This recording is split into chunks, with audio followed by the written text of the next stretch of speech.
Buenos días a todos los colegas. Bienvenidos a este videocast de iCáncer.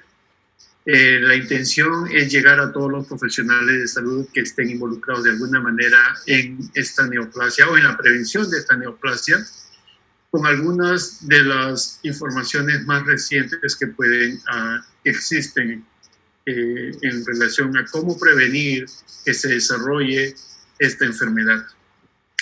Los tres ponentes que vamos a estar en este videocast tenemos bastante experiencia en el tema, experiencia que se ha ganado en el transcurso de los últimos 20, 30 años en nosotros, que en verdad son los 20, 30 años donde han ocurrido muchísimos cambios en estas últimas décadas, y en cierta manera hemos tenido el privilegio de vivir todos estos cambios. O sea, lo que vamos a presentar todos nosotros está basado en ciencia que se ha desarrollado y en la experiencia de lo que hemos vivido cada uno de nosotros. Tenemos un plantel de expertos de muy alto nivel. El tema de vacuna lo va a hacer el doctor Rolando Herrero, que es ampliamente conocido en el mundo de VPH, del virus del papiloma y cáncer uterino, y vacunas específicamente. El doctor Herrero tiene más de 20 años de trabajo directo en lo que es el virus del papiloma humano, cáncer uterino, y ha dirigido la implementación y análisis y publicación de estudios de este tipo en el proyecto Guanacaste, que se le conoce ampliamente, que es en Costa Rica, con apoyo del Instituto de Cáncer de Estados Unidos, apoyo de otras organizaciones. Mucha experiencia que nos va a presentar el doctor Herrero acerca de lo que es vacunas de VPH, en dónde estamos y también una visión hacia dónde estamos yendo. El otro ponente es el doctor Manuel Álvarez Larraondo, que es el jefe de ginecología oncológica del Instituto de Cáncer de Perú. El doctor Álvarez Larraondo tiene también más de 30 años de experiencia, ha sido instructor en varias áreas de lo que es prevención de cáncer uterino. Fue uno de los primeros que se formaron y entrenaron en nuevos métodos de prevención, como es la inspección visual, como es la crioterapia, como es la termoablación. O sea, él ha sido profesor a nivel de toda Latinoamérica en estas nuevas tecnologías. O sea, lo que nos va a presentar es basado en todas estas vivencias y en la información que se ha recolectado en este tiempo. Y yo, el doctor José Jerónimo, voy a presentar una visión amplia de lo que viene a ser la prevención, el tamizaje del cáncer uterino, que también han sufrido muchos cambios. Cuando empezaba mi carrera, lo único que teníamos era el papanicolado, luego empezamos a ver cambios con los nuevos métodos, y voy a más o menos presentar lo que se ha evolucionado en estos últimos años. Al final de las presentaciones, de mi presentación, van a encontrar un email donde ustedes van a poder hacer llegar sus preguntas. Ok, así que bienvenidos a este videocast y espero que sea de utilidad para ustedes.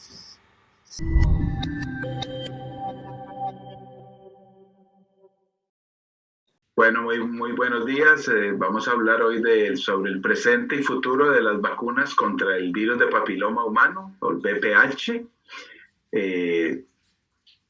Es un tema de mucho interés, ¿no? Puesto que hay grandes desarrollos en este tema desde el punto de vista de la prevención e incluso de la posible eliminación de este cáncer en el futuro. Entonces vamos a hablar un poco de los detalles de este tema.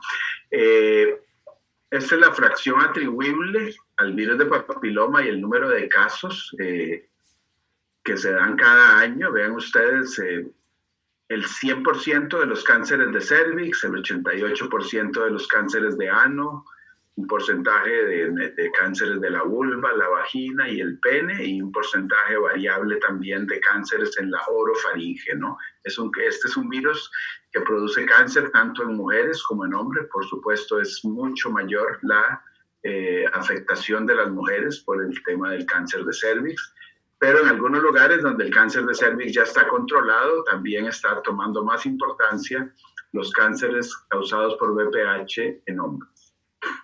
Ahora, la importancia de estas vacunas, porque vamos a hablar del tema de las vacunas, es que el cáncer de cervix es el cuarto cáncer en mujeres, más de 500,000 casos y 300,000 muertes por año, y el 90% de los casos ocurren en países en desarrollo.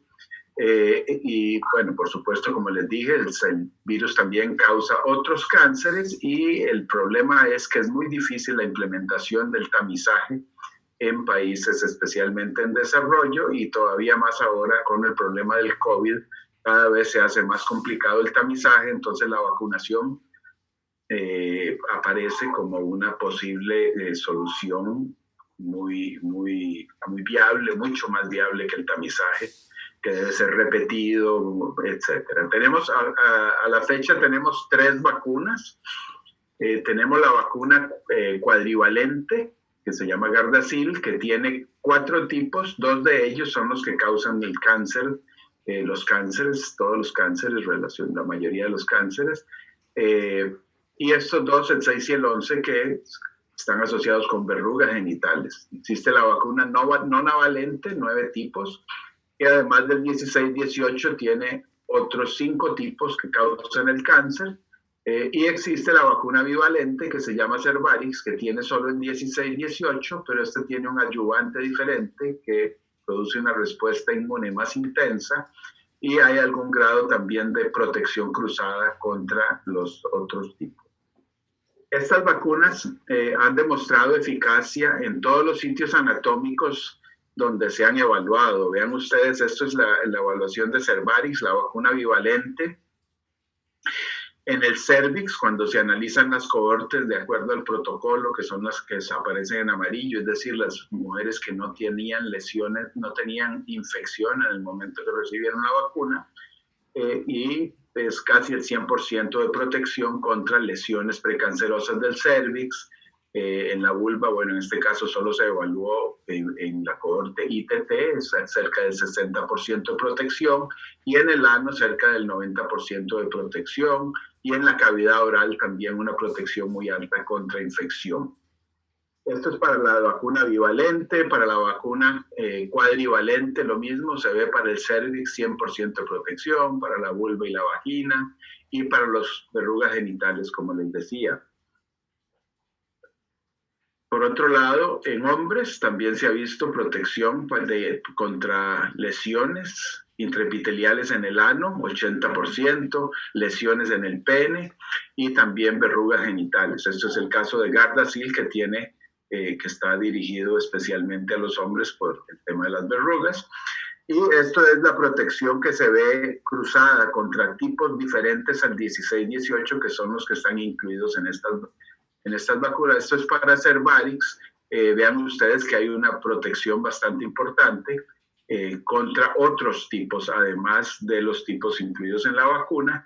Para Gardasil, la que solo tiene los 4 tipos, es mucho menor la protección cruzada que se ha observado, probablemente porque tiene diferentes tipos de adyuvante, diferente tipo. Los anticuerpos definitivamente se mantienen por muchos años y se cree que se van a mantener probablemente por toda la vida sin necesidad de aplicación de boosters o refuerzos. Vean ustedes aquí, a los 5 años se mantiene una curva muy plana de los anticuerpos después de la aplicación de la vacuna, pero claro, si se aplican un refuerzo, esos anticuerpos vuelven a subir rápidamente y después vuelven a hacer su meseta y se mantienen probablemente, como les digo, por muchos años.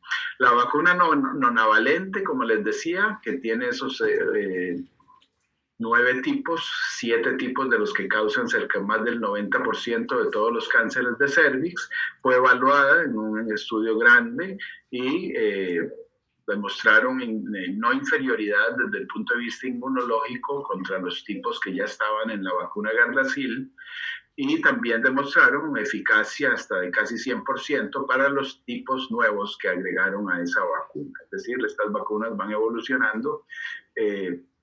Y muy recientemente una de las preguntas, porque las La forma en que se evaluó esta vacuna fue principalmente viendo la prevención contra las lesiones precancerosas. Y alguna gente decía, bueno, pero no se ha demostrado protección contra el cáncer, pero recientemente, hace un mes, una cosa así, apareció este estudio en Suecia, en el New England Journal of Medicine, que nos muestra cómo el grupo no vacunado, esta es la incidencia acumulada de cáncer de cervix,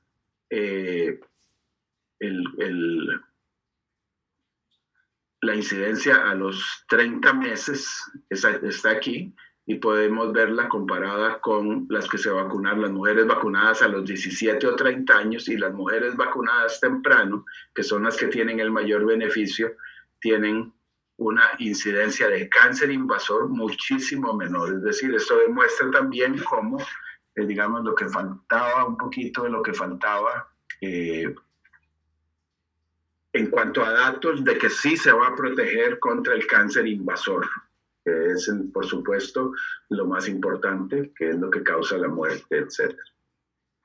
Una cosa importante es que estos ensayos se hicieron en adultos, generalmente en mayores de 16 años, una cosa así, pero y para llevar esta recomendación a menores, porque en realidad la recomendación empieza desde los 9 años, se utilizaron lo que se llaman los puentes inmunológicos, es decir, bueno, estas vacunas son profilácticas, ¿verdad? No previenen, no cambian el curso de una infección, y la principal población blanco son adolescentes antes del inicio de relaciones sexuales,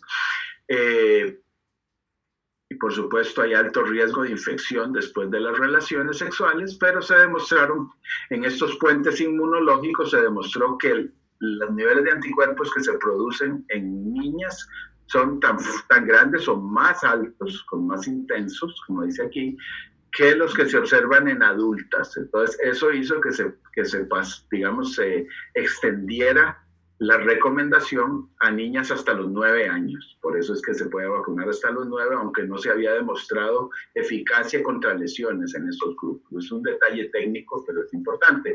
Bueno, entonces estas vacunas para el año 2020 ya estaban introducidas en muchos países, especialmente en la gran mayoría de países de América Latina, pero también tenemos una gran falla en la introducción de la vacuna en África y en muchos países del Asia, y esto tiene una gran relación con el nivel socioeconómico. Vean ustedes los países de alto ingreso, que son los que aparecen aquí en el color verde claro, turquesa, todos han introducido, vean ustedes, Europa, Estados Unidos, Canadá, Australia, Japón, Nueva Zelanda, etcétera. Pero los países más pobres, afortunadamente en América Latina sí se ha logrado introducir, pero en estos países todavía estamos en deuda, y desafortunadamente, como les dije, el 90% de los casos ocurren en esa zona. Tenemos un problema de desabastecimiento de la vacuna, porque la demanda creció muchísimo desde que se introdujo en el 2006. La demanda fue creciendo porque se fueron aumentando los grupos blancos a través de la aplicación de vacuna a múltiples cohortes. Muchos países introdujeron la vacuna no solo para un grupo de edad, sino para, digamos, de 9 a 26 años. Imagínense, eso se multiplica la demanda en forma muy grande. Y también otros países también la introdujeron para hombres. Entonces esto, digamos que se llevó toda la oferta que había de vacunas. Entonces estamos con un déficit que todavía nos va a tomar varios años, más o menos por ahí del 2024, para poder volver a un nivel de oferta suficientemente adecuado para suplir las demandas. Esto ha retrasado aún más la introducción, y no sabemos también qué impacto va a tener el COVID y digamos la desviación de tantos recursos para la producción de vacunas contra el COVID, que tal vez puede afectar también esta oferta, ¿no? Y el desarrollo de vacunas en otros países, etc. Un tema interesante es que se está evaluando en forma muy activa la eficacia de la vacuna de una sola dosis de la vacuna. Este es un tema en el que hay varios grupos muy interesados haciendo estudios. Entre ellos, una de las razones es que nosotros en los años 2004-2005 hicimos un estudio con la vacuna bivalente, un estudio financiado por el Instituto Nacional de Cáncer, independientemente de compañías farmacéuticas en Costa Rica. Y en este estudio se incluyeron 7.500 mujeres y se vacunaron pues se les aplicó Cervarix a la mitad, se aleatorizaron a Cervarix o a una vacuna control con hepatitis A. En ese estudio observamos que la protección, ven ustedes aquí, la protección contra infección persistente por los tipos que están en la vacuna, el 16 y 18, era igual independientemente del número de dosis, porque aquí tuvimos 20% de mujeres que recibieron menos de 3 dosis. Y esto pues nos permitió evaluar en una forma ad hoc, es decir, no dentro del diseño del estudio, pero nos permitió evaluar eso y sugirió una prueba de principio de que una dosis podría ser tan protectora como 2, como 3 dosis. En ese estudio, bueno, una de las dudas, esto también es un detalle tal vez muy técnico, una de las dudas era si ese grupo podía tener algún sesgo, pero lo más importante es que en el grupo control, en el grupo que no fue vacunado, la incidencia de infecciones fue muy similar en los 3 grupos de vacunas, es decir, en las que recibieron 1, 2 y 3 vacunas, y eso es muy importante porque nos muestra que los grupos eran comparables en el factor más importante, ¿no? Que es la infección, que es lo que estamos evaluando. Esta es la eficacia, vean ustedes, 11 años después, en seguimiento de esta cohorte vacunada en Costa Rica, tenemos todavía alta eficacia, ¿verdad? Contra infección prevalente 11 años después, tanto para 3 dosis como para 2 dosis como para 1 dosis. Y lo mismo tanto para las 16-18 como para otros tipos virales como el 31 y el 45. Y los anticuerpos a 11 años después de la vacunación se mantienen muy estables tanto para 3 como para 2 como para 1 dosis. Ahora, los anticuerpos son menores con 1 dosis, pero a pesar de eso se observa protección, es decir, que los niveles que se necesitan para proteger son probablemente menores que los que se obtienen con la vacuna o con las 2 o 3 dosis.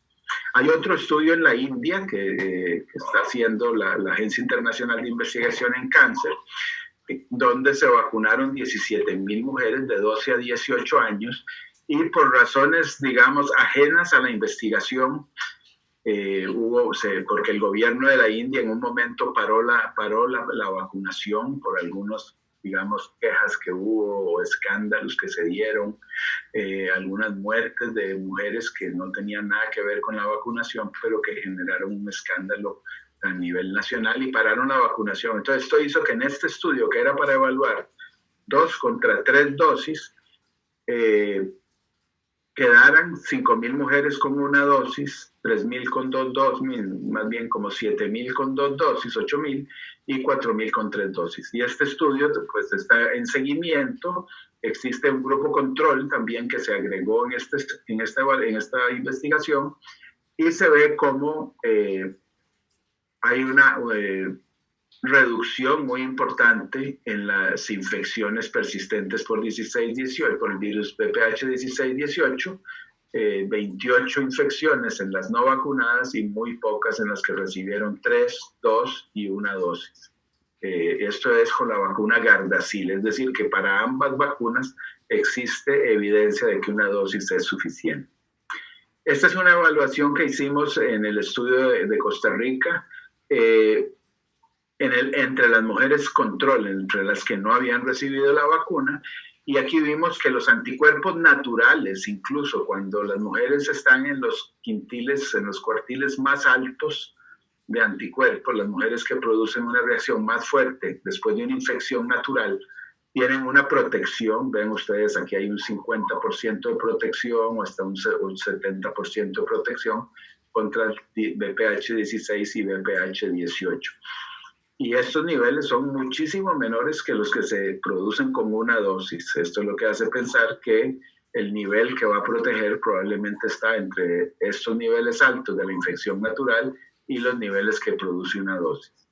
Entonces, sin embargo, toda esta información no es suficiente para cambiar la recomendación a una dosis. Entonces, estamos haciendo este otro estudio que se llama el estudio Escudo, en Costa Rica también, en colaboración con el NCI. Es un estudio muy grande, muy ambicioso, para demostrar que una versus dos dosis de las dos vacunas, para prevenir infecciones persistentes por BPH 16 y 18. ¿Sí? Vamos a evaluar formalmente si una y dos dosis de las dos vacunas son suficientes. Y también, por supuesto, contra 0 dosis, y vamos a comparar los niveles de anticuerpos de nuevo, etc. En este estudio se incluyeron 5.000 mujeres en cada brazo, son 4 brazos del estudio. En un brazo recibieron 2 dosis de la vacuna bivalente, en otros 2 dosis de la vacuna nonavalente. Y en otro una dosis de la bivalente y una dosis de la nonavalente. Es decir, son 4 brazos, las 2 vacunas, una dosis y 2 dosis. Y también tenemos un grupo un poco mayor en edad, que se evalúa como lo vamos a utilizar como grupo control, a pesar de que también se les aplica la vacuna en forma posterior, pero nos permite evaluar la experiencia de infección de estas mujeres cuando lleguen a estas edades. Y eso nos va a dar la oportunidad de evaluar directamente la eficacia. Este estudio empezó hace 2 años y esta fue la etapa de reclutamiento, pero ya se completó y estamos ahora en seguimiento. Tenemos un reclutamiento de 25.000 mujeres en este estudio en todo el país, en Costa Rica, y estamos esperando de aquí a unos 3 años los resultados. Entonces, estas vacunas pues son muy prometedoras y son una de las bases fundamentales de la nueva estrategia de eliminación del cáncer de cuello uterino, que fue lanzada por la Organización Mundial de la Salud recientemente y que fue ratificada en enero del 2019 por el grupo ejecutivo de la Organización Mundial de la Salud. ¿Y en qué consiste esto? Bueno, existe el control de la infección, que es reducción de la incidencia, etcétera, a un nivel aceptable. Existe la eliminación. Cuando hablamos de eliminación, puede ser ya sea de la enfermedad, de la infección, o lo que llamamos, eso sería llevar a 0, la eliminación completa sería llevar a 0 la enfermedad o llevar a 0 la infección. Pero hablamos aquí de la eliminación como problema de salud pública, es decir, es el logro de metas definidas y comúnmente acordadas. Y por otro lado, lo que es erradicación sería la reducción permanente a 0 de la incidencia mundial de infecciones. Cuando yo logro la erradicación, ya no necesito tomar medidas de intervención. En el caso de la eliminación como problema de salud pública, que es lo que se propone para el cáncer de cervix, yo tengo que seguir haciendo las intervenciones, tengo que seguir vacunando a todas las cohortes y tengo que seguir haciendo tamizaje, es decir, el screening de las cohortes que no tienen el beneficio de la vacuna.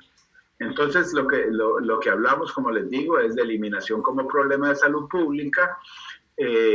Y aquí, bueno, ¿de qué se trata? De bajar la incidencia. En la Unión Europea se habla de cánceres raros, aquellos que tienen incidencia de 6 por cada 100.000 habitantes. Y las estimaciones sobre lo que se podría lograr en modelos matemáticos con respecto al cáncer de cervix aplicando las intervenciones es que se podría llegar a 4 por 100.000 habitantes. Esa es la incidencia que consideramos eliminación. Más abajo de 4 por 100.000 habitantes sería la eliminación. Más o menos los países que tienen altas tasas pueden tener hasta 40 por 100.000 habitantes, 20 por 100.000 habitantes. Todavía hay muy poco, es decir, tal vez algunos países escandinavos están cerca de llegar a 4 por 100.000 habitantes. Muy importante es que si uno aplica la vacunación, no hace nada, esto sería lo que pasaría, se mantendrían las curvas aquí como esta línea gris, no pasaría nada, una disminución muy escasa.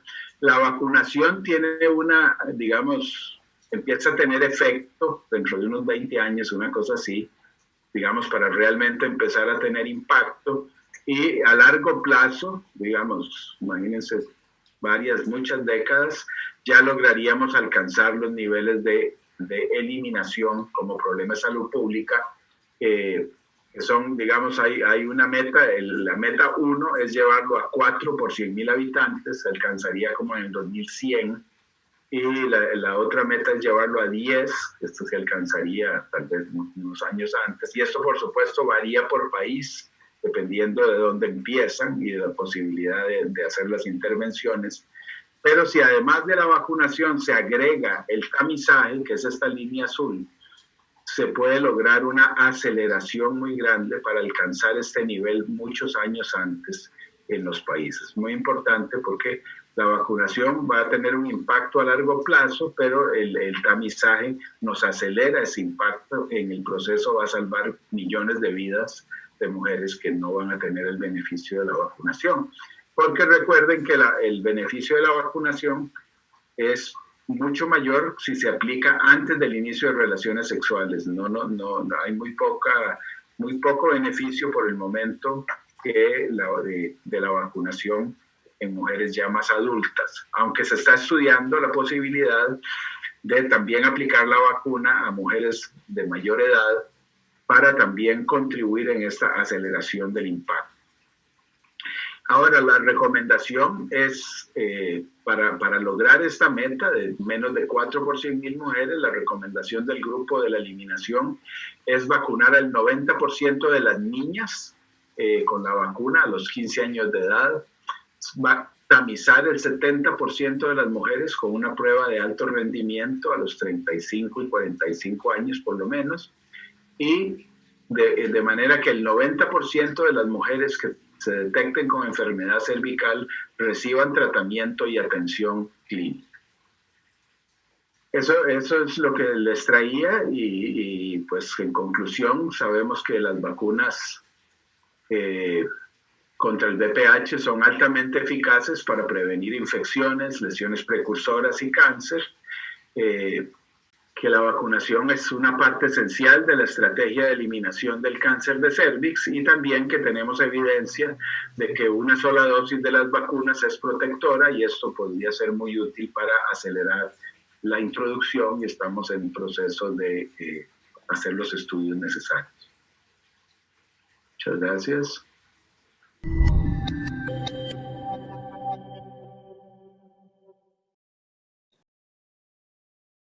Buenos días, muchas gracias por la invitación. Vamos a tratar ahora sobre el manejo de las lesiones precancerosas de cuello uterino. Tenemos que entender que estas lesiones siempre son intraepiteliales, no rompen la membrana basal, no invaden el estroma y se presentan en el cuello del útero en la zona de transformación, aquella área donde los epitelios cambian y donde se produce aproximadamente el 90% de las neoplasias intraepiteliales cervicales. Esta zona de transformación tiene una anatomía muy propia, ectocervical, es de un tipo de epitelio escamoso, mientras que el endocervical es glandular.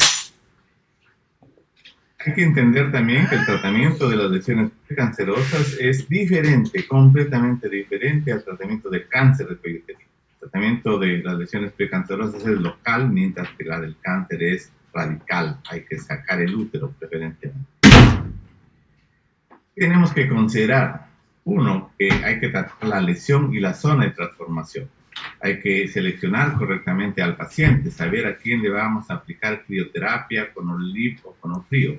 Tener un conocimiento de la enfermedad, de la extensión y de la profundidad de la lesión, y la idea es la conservación anatómica y funcional del ser. ¿Cuánto tenemos que hacer de profundidad el tratamiento? Generalmente se dice que las lesiones llegan hasta 3.8 en este trabajo del año 1980, que en un 99%. Un otro trabajo que tenemos es hasta 4.8 de profundidad. Esto por los bucles que hace el epitelio en el estroma endocervical. En Perú hicimos un trabajo sobre NIC3 en un promedio de 5.6 milímetros, lo cual implica que podemos tratar hasta esa profundidad con cierta seguridad con los diversos métodos que tenemos. ¿Cuál es el tratamiento? El tratamiento puede ser una observación, una neoplasia intraepitelial en una mujer gestante. Puede ser observada hasta que termine la gestación y luego reevaluación y la terapia de acuerdo a lo que encontramos. Puede ser una terapia ablativa con crioterapia, con láser, con termocoagulación. Puede ser una terapia de resección, que son los conos LID, conos láser o cono frío. Vamos a hablar primero de la terapia ablativa, de la destrucción en extensión y en profundidad de la zona de transformación y del epitelio columnar adyacente. El requisito indispensable para este tipo de terapia es que el paciente no tenga una lesión sospechosa de infiltración. Destruye el epitelio hasta 5 o 6 milímetros de profundidad y es efectivo en un 80%. Tenemos que aprender a manejar el aparato, la pistola, el manómetro, el tanque. Es muy fácil de aprender, pero es indispensable que para hacer este tratamiento tenemos que demostrar primero que nuestros equipos están funcionando. ¿Cuál es la efectividad?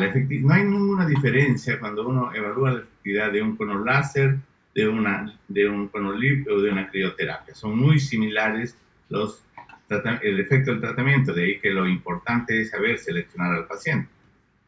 Hay ventajas, definitivamente. El equipo es barato, se puede conseguir muy fácilmente, no requiere anestesia, se puede hacer en tratamiento ambulatorio, no requiere electricidad, pero la mayor desventaja de este tipo de tratamiento es que no obtenemos una pieza operatoria que podamos evaluar si que extirpamos o no la lesión completamente. Y hay un disconfort al no usar anestesia, el paciente siente cierta molestia, pero no es tan grande, y hay un flujo vaginal persistente durante unos 6 o 4 semanas. Este es el efecto de la crioterapia sobre el cuello del útero, y vamos a ver un video que demuestra prácticamente la aplicación. La criopunta se acerca hacia el cuello del útero y se aplica sobre la zona de transformación donde está la lesión por 3 minutos. Ustedes van a ver que la demostración que el aparato funcione es que se forma una bola de hielo, hay un ángulo, hay un margen de blanco de congelación más allá del borde de la criopunta, más o menos mide 2 milímetros este margen, que va quemando o va enfriando la lesión, haciendo una quemadura por frío. Este procedimiento hace que la criosonda se pegue al cuello del útero. Uno no va a poder sacarlo hasta no cerrar el circuito y se va haciendo más intensa mientras más dura el tratamiento. Durante el procedimiento uno tiene que explicar a la paciente los sonidos que produce la máquina, la necesidad que esté quieta, puesto que no puede moverse, es peligroso que la criosonda se pegue a las paredes vaginales. El tiempo que es necesario son 3 minutos, y esa es una demostración que se ha hecho mundialmente. Una congelación de 3 minutos, un descanso de 5 minutos y una nueva congelación de 3 minutos da mucho mejores resultados que una congelación de 5 minutos o de más minutos, de acuerdo a los trabajos que hay. Lo cierto es que una vez que el paciente termine el tratamiento, uno espera 5 minutos y vuelve a aplicar 3 minutos más. Como ustedes ven, al pegarse la criosonda al cuello del útero, uno puede mover para dejar un poco de los fondos de saco vaginales. El peligro de la cercanía de los fondos de saco vaginales son lesiones en la vagina que van a causar muchas molestias en las paredes laterales o en la cara anterior y posterior, es la presencia de la vejiga y del recto.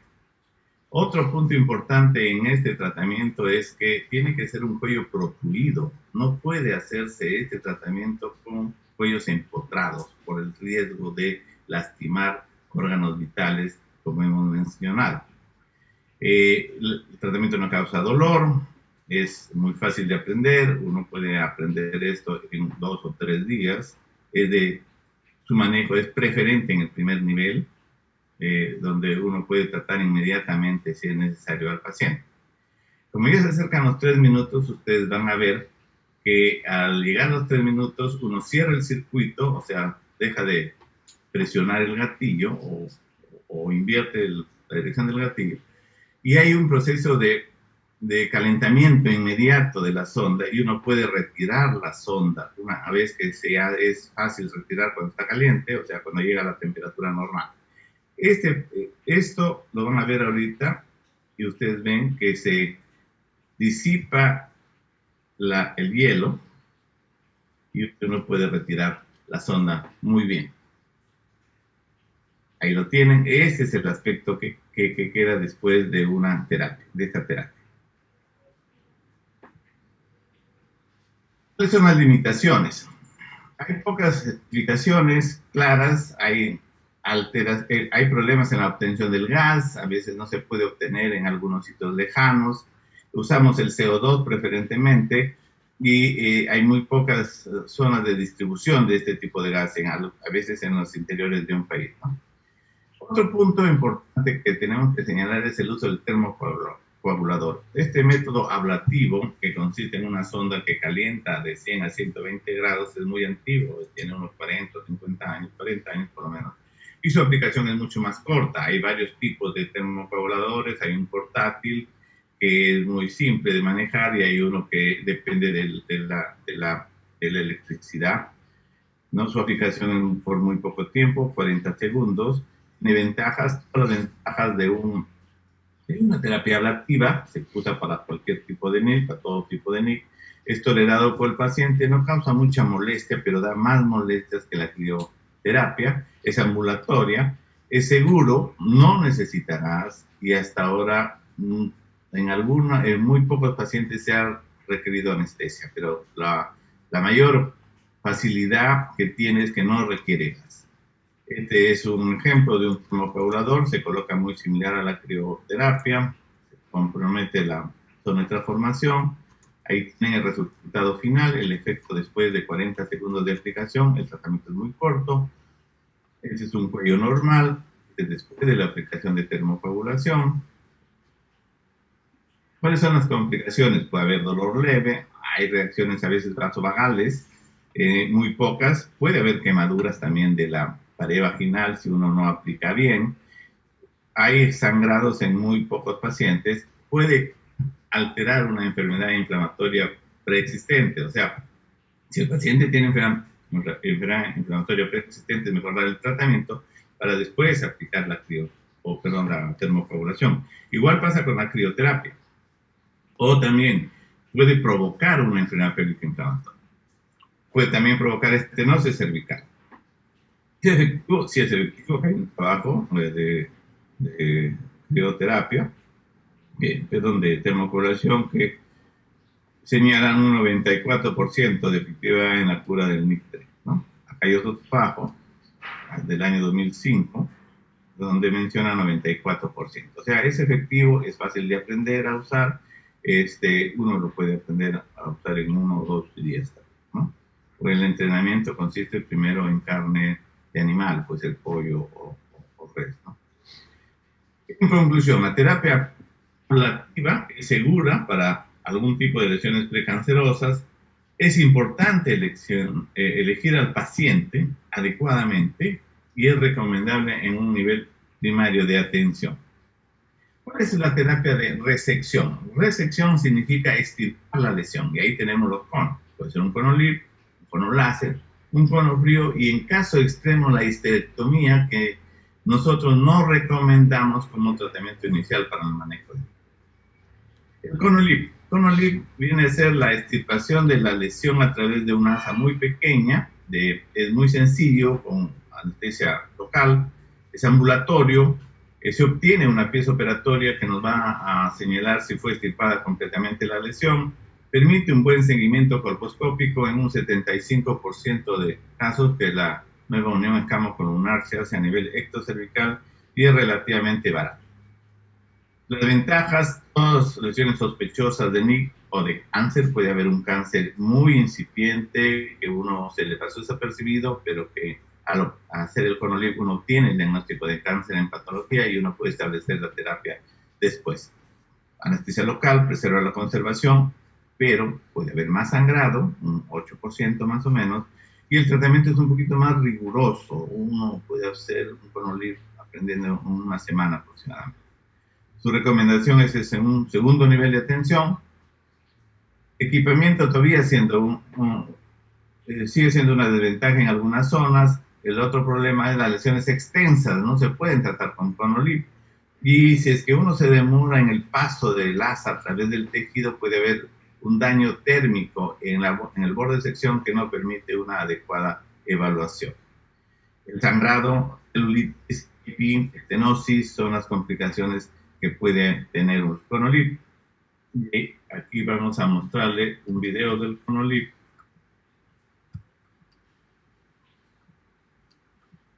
Nosotros aplicamos anestesia local con una jeringa de dentista en el horario que ustedes ven ahí. Aplicamos ácido acético o Lugol para determinar la lesión, ¿no? Y tienen la imagen donde se aplicó la anestesia.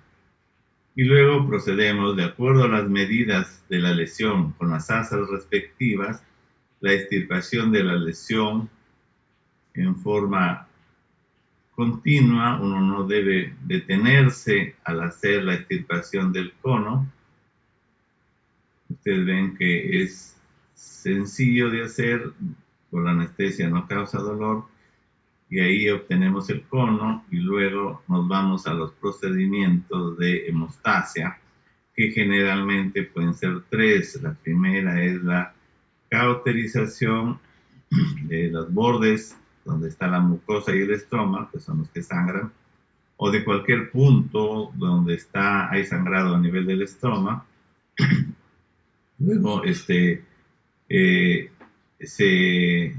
coloca, el segundo proceso de hemostasia es la colocación de una sustancia astringente. En este caso, le evita el sangrado inmediato en el tratamiento, después del procedimiento. Y el tercer procedimiento que se puede hacer es colocar un tampón de algodón que puede ser retirado a las horas siguientes. Este procedimiento puede ser hecho por personal médico entrenado y es muy sencillo de hacer. Este procedimiento del ConoLIP es el estándar de los procedimientos para manejo del NIC. Puede hacerse en varias pasadas, en una muy simple, ustedes han visto en el video, o si la lesión es un poquito mayor o más grande, más extensa, puede hacerlo la parte central primero y las partes superiores e inferiores después con otro tipo de asa más chica. Láser. Láser es un procedimiento que nosotros utilizamos para tanto como ablación como recepción. Es caro, el equipo es caro, el entrenamiento es mucho más complicado, se requiere más tiempo para entrenar a una persona.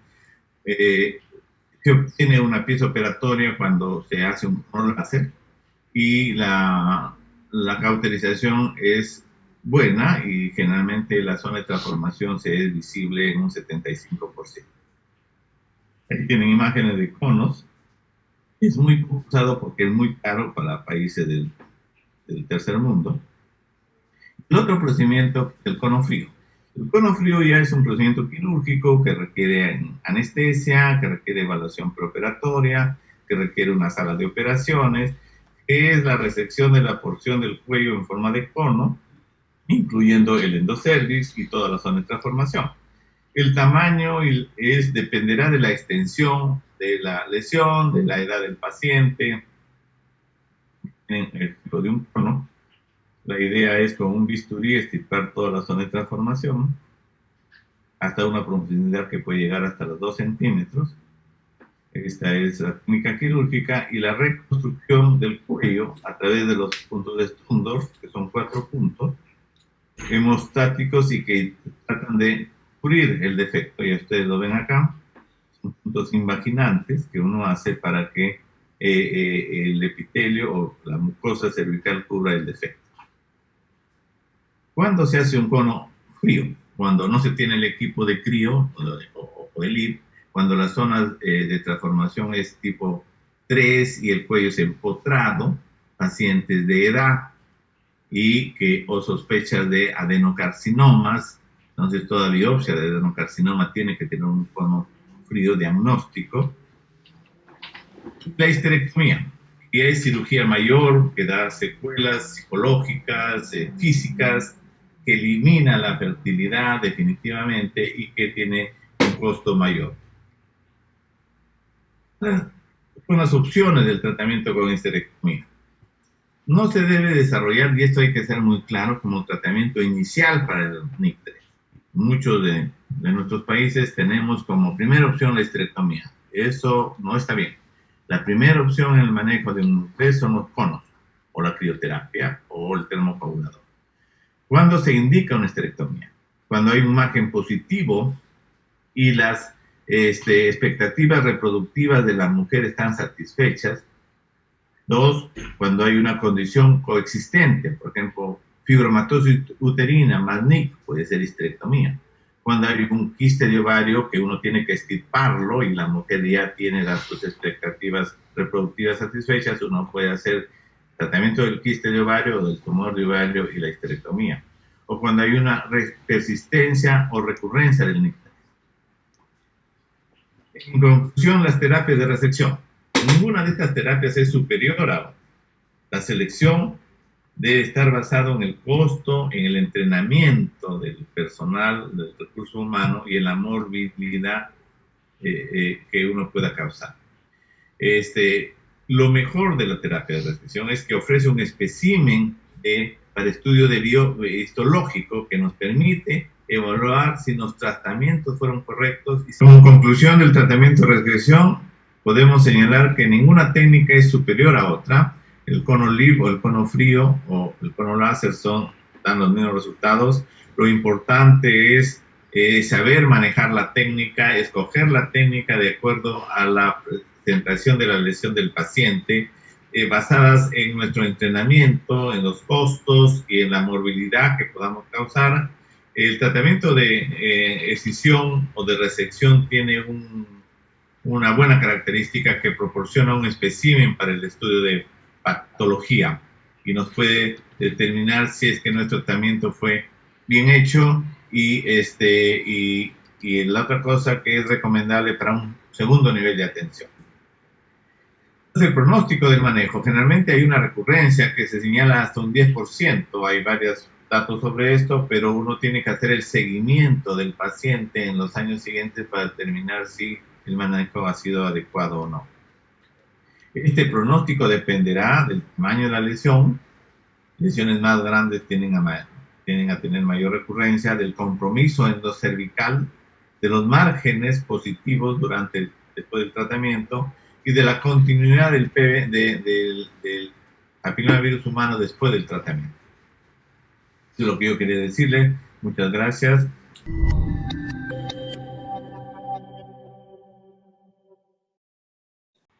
Nuevamente, buenos días a todos los colegas profesionales de la salud. Mi presentación específicamente es en lo que es actualización en tamizaje para cáncer de cuello uterino. Como mencioné en la introducción, ha habido muchísimos cambios. Hemos tenido el privilegio de haber vivido todos estos cambios, y para los que recién se están familiarizando con el tema, voy a tratar de darles una visión global de lo que ha pasado en los últimos años y por qué es que esto ha cambiado, por qué es que ha evolucionado del Papa Nicolau, luego infección visual y ahora pruebas moleculares. Es importante que se conozca todas estas experiencias para poder entender los cambios que están ocurriendo. Conflicto de interés, yo he sido hasta el año pasado consultor de algunas compañías que fabrican unas pruebas diagnósticas y de tratamiento de precáncer y cáncer. Ya no lo soy, ya ahora soy consultor del Instituto de Cáncer de Estados Unidos y eso no me permite estar involucrado en mi trabajo de consultor para compañías privadas. Aparte soy miembro del comité de directores de algunas sociedades como la Sociedad Internacional del Papilomavirus y de la Federación Internacional de Colposcopía y Patología Cervical. Como mencioné hace un momento, yo soy consultor del Instituto de Cáncer de Estados Unidos, pero todas las opiniones que yo presente hoy es a título personal. No reflejan ni lo que el Instituto del Cáncer de Estados Unidos pueda decir o opinar, y lo mismo no refleja lo que las sociedades a las que pertenezco puedan decir o opinar. ¿Okay? El cáncer uterino es un problema muy, muy serio en Latinoamérica. Esta es una diapositiva ya un poco antigua donde siempre la presento porque es importante ver qué está pasando. Esto es Latinoamérica. Estas son las muertes de cáncer uterino a nivel global y comparado a lo que es mortalidad materna. La que está en oscuro es mortalidad materna y lo que está en celeste es cáncer uterino. En algunas partes del mundo aún tenemos que la mortalidad materna es muy grande, muy significativa. En algunas partes, como en la mayoría, puede ser más el número de muertes por mortalidad materna que cáncer uterino. Pero si vemos Latinoamérica específicamente, en Latinoamérica lo que es cuello uterino está matando 3 a 4 veces más mujeres que mortalidad materna.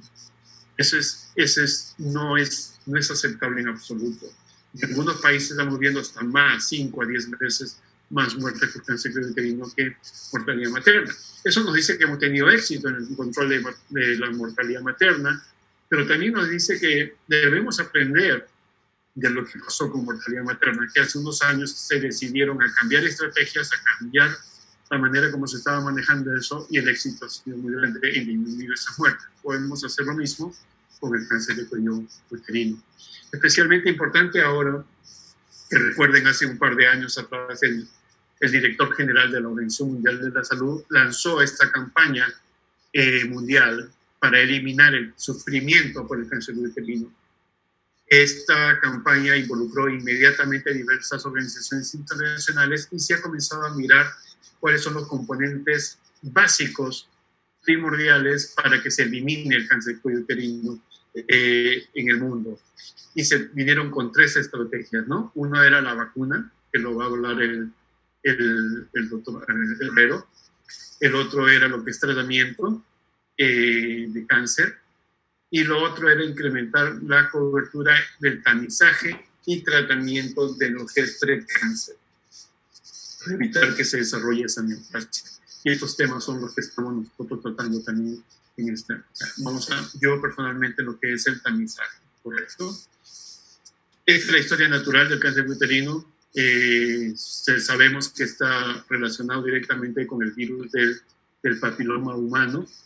Sabemos que el virus es muy común, casi todos nosotros lo vamos a infectar, pero casi todos nosotros lo vamos a eliminar en 1 o 2 años. El problema es que hay un grupo pequeño de personas, y especialmente de mujeres en este caso, que no logran eliminar el cáncer uterino y se quedan con ese virus internamente, y va a tener tiempo el virus para poder hacerle daño al cuello del útero. Entonces va a venir después de una infección, la gran mayoría limpian el virus, regresan a la normalidad, y una minoría, un grupo muy, muy pequeño puede desarrollar un precáncer y un cáncer. Para que un precáncer llegue a cáncer pasan en promedio 10 a 20 años, hasta más. Entonces tenemos bastante tiempo acá para detectar estas lesiones de precáncer y evitar que progrese a un cáncer.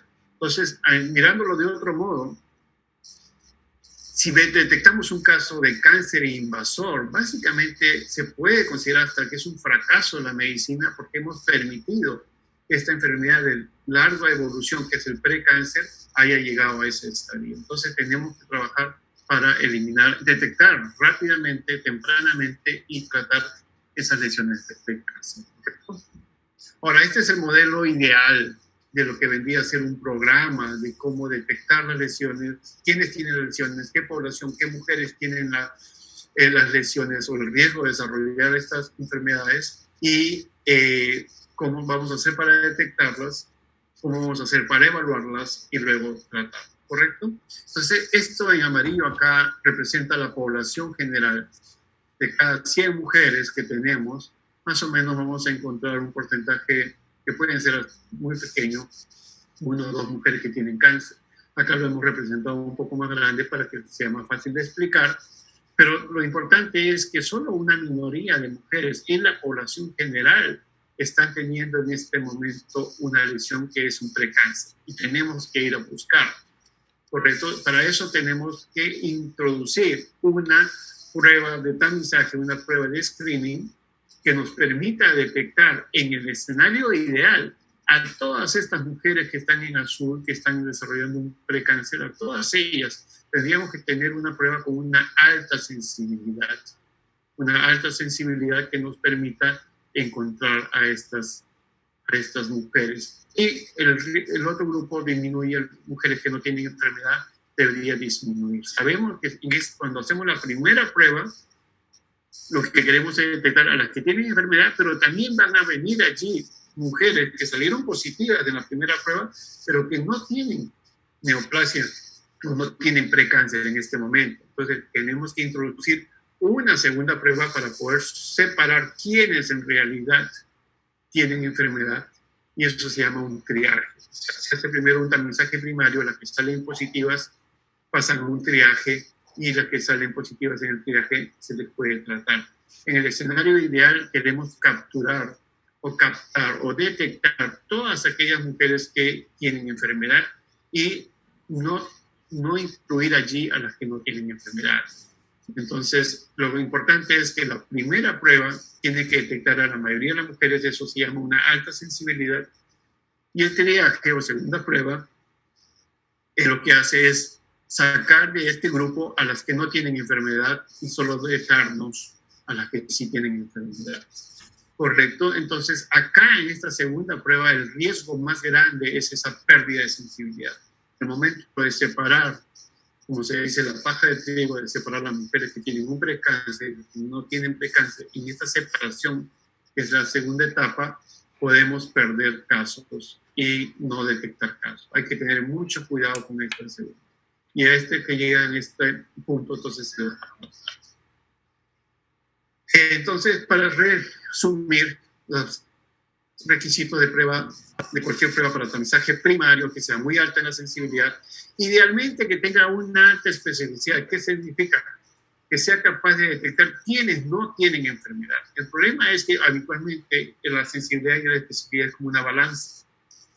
Cuando tenemos más sensibilidad, habitualmente la especificidad cae. O cuando tenemos pruebas que son muy específicas, la sensibilidad cae. Pero en el escenario, como estamos hablando de la prueba ideal, quisiéramos tener ambos. Lo otro que necesitamos es que la prueba sea reproducible. Y eso lo vamos a ver que es un problema. Que si la prueba es hecha por el evaluador A, el evaluador B, el evaluador C, que más o menos todos tengan un resultado reproducible o similar. El problema grande es cuando los resultados de cada uno de ellos difieren, es muy, muy diferente. Entonces eso crea un problema, porque la calidad de la prueba va a depender mucho de dónde lo estamos haciendo, quién lo está haciendo y en qué circunstancias se está realizando. Entonces, es muy importante que sea reproducible. Que tiene que ser aceptada por la población. Podemos tener la prueba perfecta, pero si no lo acepta la población, básicamente estamos perdidos, no lo genera efecto. Lo otro que lo hemos visto en las últimas décadas, la prueba tiene que ser fácil de ser implementada a gran escala. Si vamos a tener una prueba que va a demorar décadas, muchas décadas, para poder implementar, entonces no nos sirve. Tiene que ser de fácil implementación a gran escala, nacional.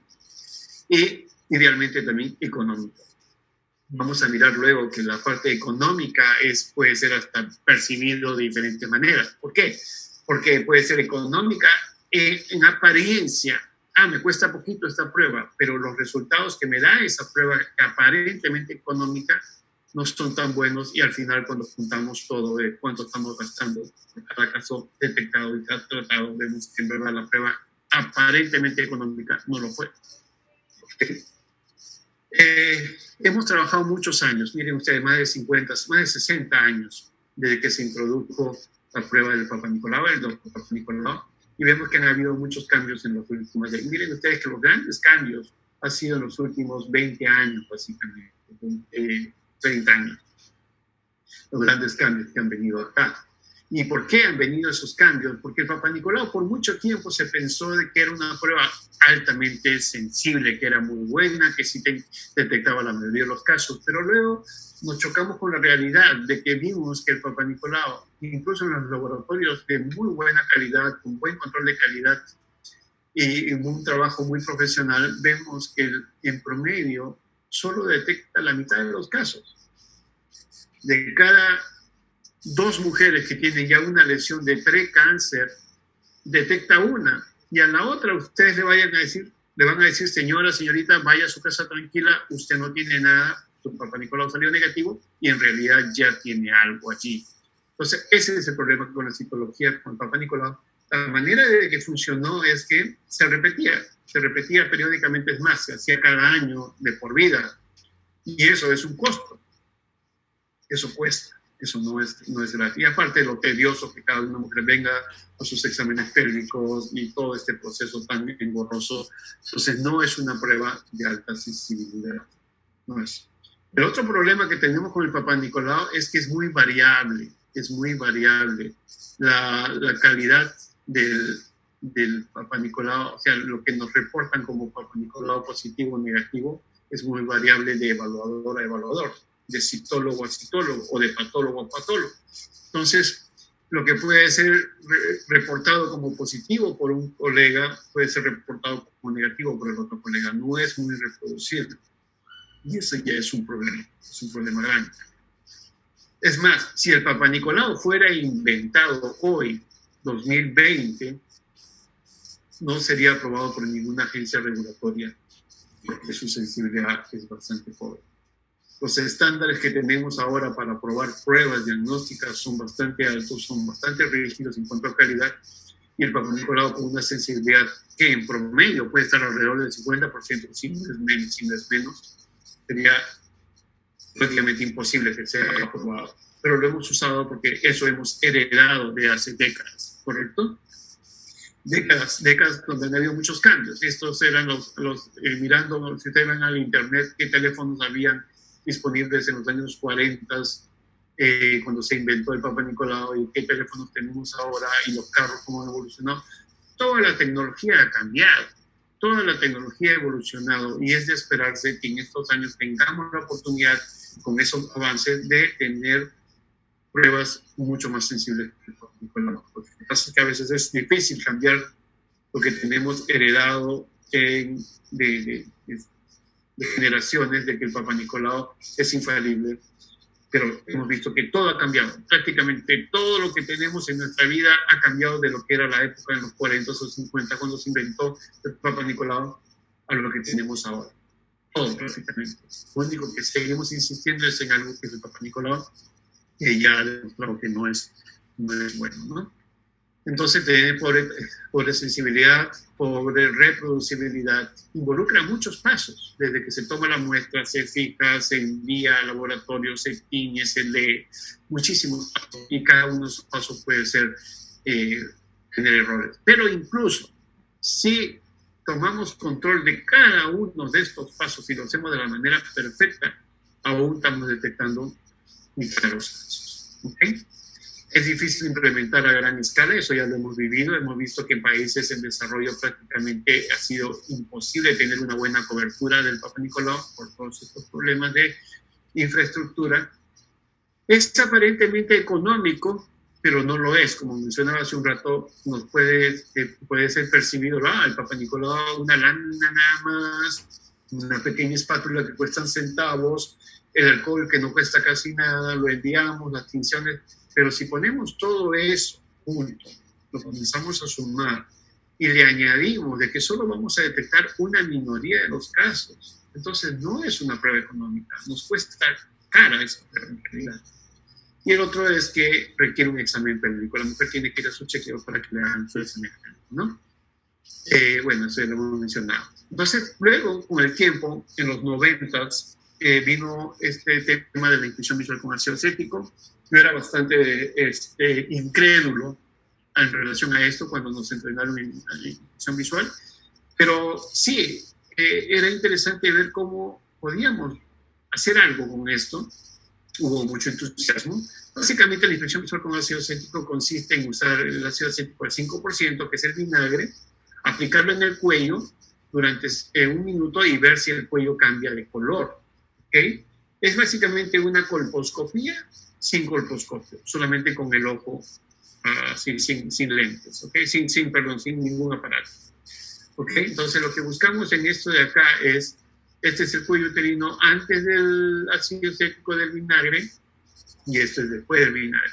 El cuello se ve limpio, se ve bonito, el epitelio escamoso acá es el rosado, el epitelio glandular un poco más rojo, este es el orificio cervical, no vemos un cambio, esto se considera como una infección visual con ácido acético negativo. Por el contrario, vemos que cuando es positivo, este es antes del ácido acético, al 5% de vinagre, después de 1 minuto vemos cómo empiezan a aparecer estas lesiones y este es un caso positivo. Las grandes ventajas es que es rápido. Podemos verlo casi de inmediato y lo podemos referir.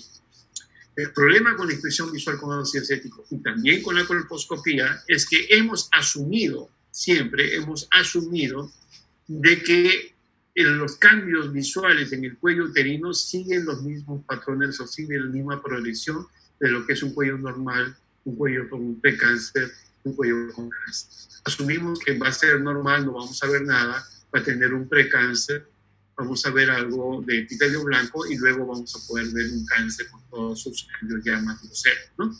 Pero esto no es así, ya está probado extensamente de que no todas las lesiones de precáncer se ven tan bonitas como se veían en este caso de acá. ¿Correcto? No todos. Hay casos donde ya hay un precáncer y no tenemos estas imágenes tan obvias y los perdemos. El otro problema es que acá estamos viendo en esta imagen un cuello magnificado. Cuando estamos mirando a la paciente, el cuello es pequeño, es más pequeño que esto, y está al fondo, donde está, después de ver el espéculo, al fondo de la vagina, ahí van a poderlo. O sea, no lo están viendo como estamos viendo en este caso. Entonces, hay diferentes partes, consideraciones que tener en relación a por qué la intuición visual, primero, no es tan fácil de hacer, que parece fácil, pero no lo es. Y segundo, que no todas las lesiones siguen esa progresión y hay lesiones que no se ven tan claras y ya son un precáncer, ¿no? En un estudio muy grande realizado por un equipo multinacional que se hizo en Perú con el apoyo de la OPS y de otras organizaciones de Estados Unidos y Europa, se encontró que la inspección visual en ese grupo solo detectó la mitad de los casos. Bien. Este es un estudio. Yo tuve el privilegio de participar como entrenador. Yo entrené a todas las obstetras y médicos que hacían estas evaluaciones. Y les puedo decir de experiencia personal, entrenar no es fácil. Es aparentemente fácil, pero no todos tienen la misma capacidad para poder evaluar un cuello uterino. En segundo lugar, toma tiempo. Y en tercer lugar, esas habilidades se pueden ir perdiendo en el tiempo también. ¿Ok? La variabilidad también de la inspección visual en ese proyecto fue bastante grande y eso no es bueno, porque lo que es positivo para una persona puede ser negativo para la otra. Entonces, la inspección visual tiene pros y contras, elimina la necesidad de múltiples visitas, es inmediato, es muy bueno, aparentemente económico también, porque no me detectan muchos casos, y el entrenamiento y el seguimiento cuesta, es costoso. Y tenemos los problemas de la pobre sensibilidad, pobre reproducibilidad. El control de calidad no es fácil, es muy tedioso y cuesta dinero. Aún requiere el examen con un espéculo y lo que siempre se ha mencionado es el sobretratamiento, ¿no? No todo lo que se pone blanco es precáncer. ¿Okay? Entonces, ahí llegamos luego, en los últimos años, ya a lo que son las pruebas moleculares de tamizaje. donde hay mucha más alta sensibilidad, se puede estratificar. La ventaja de la prueba molecular es que detecta el virus, detecta la presencia del agente que va a causar el cáncer. La idea es que si una mujer no tiene el virus no va a tener riesgo de cáncer, si una mujer sí tiene el virus va a tener el riesgo de tener un cáncer, y las que estén desarrollando en este momento un precáncer o cáncer va a tener el virus. Eso se hace. La otra posibilidad, bueno, es que estratifica riesgos. Sabemos que los VPH son de diferentes tipos, hay 14 tipos oncogénicos, que son los que realmente nos interesan, y no todos tienen el mismo riesgo. Entonces, sabiendo qué tipo de VPH está infectando, nos permite identificar qué mujer tiene más riesgo y quién no. Pero la ventaja más grande que podemos tener en este momento con los pruebas moleculares, con la prueba del VPH, es que la mujer sola se puede tomar la muestra en su casa. Y esto lo vamos a mirar también rápidamente. La sensibilidad, en ese mismo estudio multinacional que se hizo en Perú, la sensibilidad de la prueba del VPH fue más del 95%, muy sensible, trabajando en lo que vendría a ser la parte alta de la selva peruana, en una provincia remota del país, ¿correcto? En esas condiciones. El reporte, este es otro de China, también mostrando una sensibilidad de por un 90% más para detectar lesiones de precáncer. O sea, ya la literatura está inundada de información mostrando de que es muy sensible. En donde se haya implementado, siempre ha aumentado la sensibilidad comparado a la citología. O sea, en promedio aumenta 30, 40 puntos más de sensibilidad comparado a lo que es citología, ¿ok? Lo que es riesgo, sí, como dije hace un rato, sabemos que no todos los VPH se comportan igual. Sabemos que el VPH tipo 16 tiene un riesgo muy alto.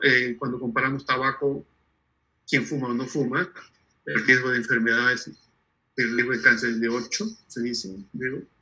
Cuando tenemos una paciente que tiene VPH 16 o no, su riesgo de enfermedad es más de 400 veces más de desarrollar la enfermedad. Entonces, sí nos permite estratificar riesgo. Mencioné hace un rato, la ventaja es que se puede hacer sin espéculo, o lo puede hacer el profesional de la salud haciendo un examen ginecológico, si es la preferencia, o se puede hacer la mujer sola con estos instructivos. Estos instructivos son instructivos que ya se están usando en diferentes países. Se toma uno de ellos para que vean ustedes cómo de manera simple y gráfica se les explica a las mujeres cómo tomarse la muestra ellas solas en su casa, cómo ponerlo en el frasquito, cerrar el frasco y poderlo llevar al laboratorio. Estas son imágenes de mi experiencia personal en Centroamérica, donde se entrenó y siempre teníamos la duda, ¿cómo va a ser que va a ser aceptado? Las mujeres no van a querer tomarse, quizás. Le preguntábamos a los profesionales de la salud, ¿ustedes qué piensan? Las mujeres acá se tomarían ellas solitas su muestra. El primer resultado que encontramos siempre era, no, acá a las mujeres no les gusta hacer eso. La experiencia mostró de que sí lo hacen, más del 90% de mujeres lo aceptan muy fácilmente. Son imágenes de indígenas en Guatemala, permite que el trabajador de salud vaya a campo donde las mujeres están trabajando, están ocupadas, no pueden ir a un centro de salud, están muy ocupadas, o tienen ciertos limitantes culturales que no les permiten un buen acceso al centro de salud y a un examen pélvico, y cómo allí les puede explicar directamente cómo tomarse las muestras en sus propias casas, ¿no? Entonces, esto ya se está haciendo en diversos países, no es algo nuevo. Vean ustedes, aprendan de estas experiencias. La gran pregunta que siempre me hacen es, oye, ¿cómo sé, doctor, si la muestra que me tomé es del cuello o es de la vagina, o de dónde viene? No sé si la mujer se introdujo el cepillo suficiente o no. Hay muchas preguntas. Lo único que yo no tengo respuesta, yo no sé cuán cerca estuvo del cuello. Lo único que les digo es que esa muestra, con todas esas preguntas que ustedes pueden tomar, esa muestra me rinde mucho más que un Papa Nicolau. En cuanto a la sensibilidad, esta es una imagen un poco compleja. Hay que tener en cuenta que cuando usamos una prueba que está basada en el método de PCR, en las dos, acá van a ver ustedes lo que está en cada una línea de estas, es la que está en naranja, es la prueba tomada por el médico, y la otra es la prueba tomada por la propia mujer. Cuando usamos pruebas de PCR o basados en PCR, vemos que son muy similares. La sensibilidad es muy alta, no hay gran diferencia. Cuando usamos otros métodos de pruebas, sí va a haber una diferencia grande entre lo que detecta la muestra tomada por el médico o lo que detecta la muestra tomada por la mujer. Entonces hay que tener cuidado en qué pruebas se selecciona para poder hacer esta estrategia, ¿no? En cuanto ya tenemos una visión global, el tiempo es corto, lamentablemente, de lo que es el tamizaje inicial, y tenemos que poner mucho cuidado en lo que es el triaje diagnóstico. Ya llegamos acá, sabemos que la prueba del VPH es muy sensible, nos detecta casi todos los casos de precáncer, pues necesitamos hacer un segundo examen. Y hay que tener cuidado que podemos perder sensibilidad, podemos perder casos en el segundo examen. La primer examen primario, el tamizaje primario fue muy exitoso detectando los casos.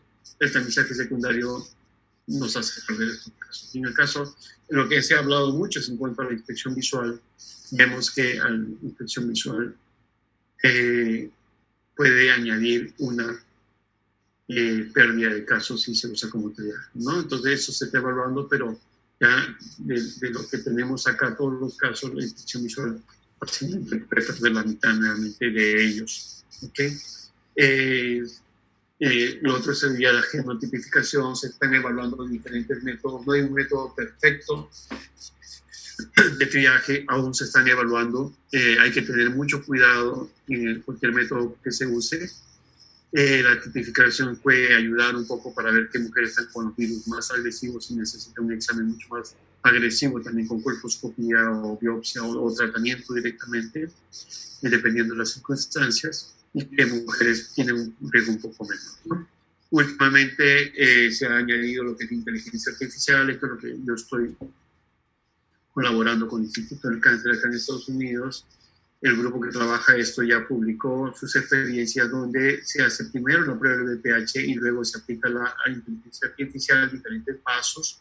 Eso ya ha sido publicado el año pasado, en 2019, y lo que podemos ver también, hay múltiples pasos acá, pueden ver ustedes muy complejo el trabajo que hicieron ahí en el Instituto del Cáncer, en cuanto a cómo evaluar la imagen individualmente cada parte del cuello, y por una manera que yo no entiendo, y muchas personas trabajando en esto no entienden, la inteligencia artificial es capaz de ver lo que el ojo humano no ve. Está allí, no es que ve cosas en otros rangos de luz ni nada. Toma la misma foto que ustedes y yo podemos mirar, pero la inteligencia artificial es capaz de detectar los casos que nosotros nos estamos perdiendo, mirando las mismas fotos. ¿Okay? Entonces, eso ya está reportado.